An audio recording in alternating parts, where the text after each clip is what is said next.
So the nicotine for kids under 5, we've seen kids ingest it and Drinking, drinking because it's left out, and it's fruity, smells like bubble gum, smells like fruit punch, and so they ingest it, and so 2 kids have died already, and then. As far as the junior high kids, they may not have the access to buy the actual vape cigars, but they can buy the little bottles of nicotine, and they just find other places to put it. So they're putting it in Cokes, a few drops in Cokes, and getting the high.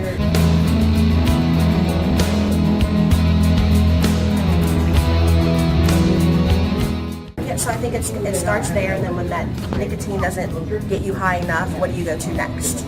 What do you go to next? So I think it's just the start of that feeling, like, wow, this is what this does. And now I've used so much of that. Let me go on to marijuana and see what that does. And now marijuana doesn't get me high anymore. Let me go on to this. And as long as it's out there, let me go on to pills.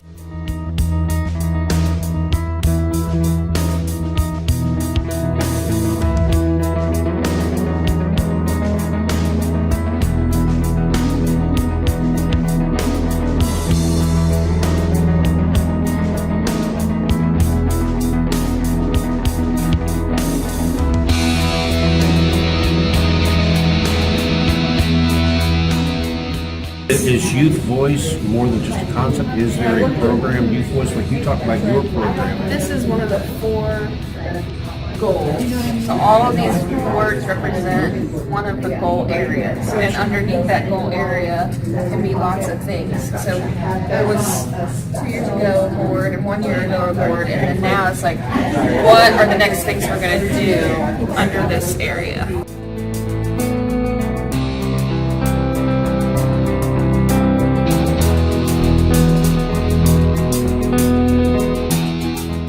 So the way we do the meetings is extremely engaging, and we got the feedback that folks that were coming for the first time felt included when they just thought that they were going to be a guest, and that can go either way. Somebody who expects that they're going to be a guest can expect that all they're going to do is sit there and do nothing and check out for the whole meeting. But instead, this was the sort of format that included people and included them in a way that they wanted to be included, even if they didn't know that going in.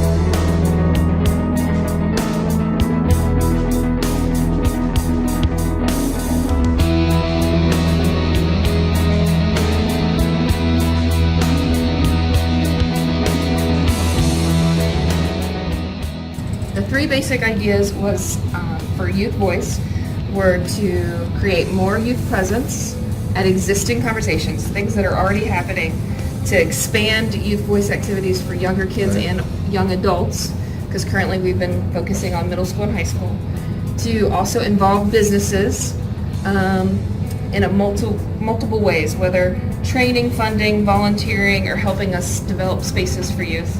And then also involving Xavier, UC, etc. But we want to help, we have to think a little bit about what we want to ask of them to help us be positive mentors for our young people.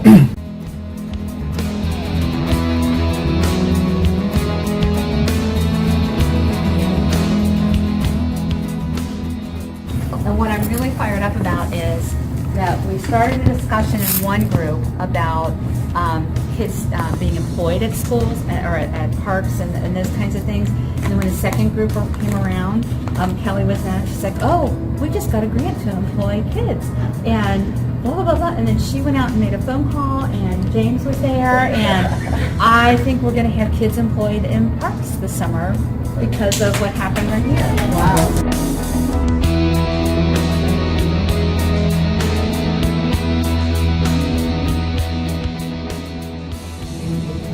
And I loved seeing everyone come together. I also really love that we have some specific action steps. That's really fabulous to me. Very well facilitated. We stayed on task. Very, very good. Very good. Okay, awesome. And I feel like I've become more in tune with what we want to do. Just for me, I see myself in this plan. Something for me that I even felt early on this morning was just the benefit of just being together, and how, in a sense, we're building sort of that strong community internally just by having this conversation together. And then essentially what we're talking about is spreading that strength and spreading that community buy-in beyond ourselves, and inviting more and more people to join, to link arms with us.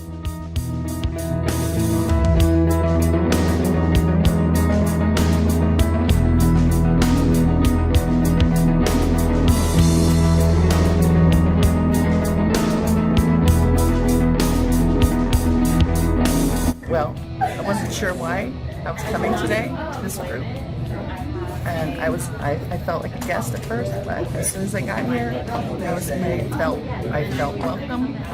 My ideas were accepted, and some made it on the board, and so it was a wonderful experience. I thank you very much for inviting me.